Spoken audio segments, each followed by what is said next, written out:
Hey everyone, welcome back to my channel. Today, we're diving into a topic that's crucial for success in any career, especially as a mechanic, understanding yourself.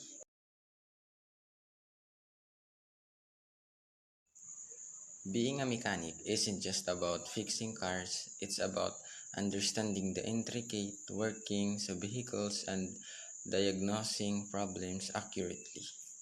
But before we can understand the inner working of a car, we need to understand ourselves.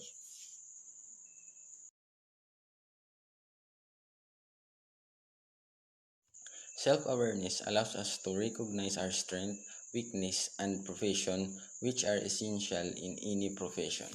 Awareness also enables us to set realistic goals and chart a clear path towards achieving them.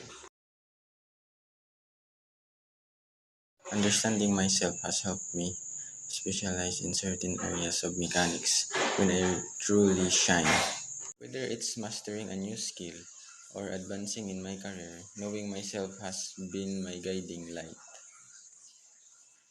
Remember, folks, in the journey of becoming a successful mechanic, understanding yourself is the first step towards reaching your full potential.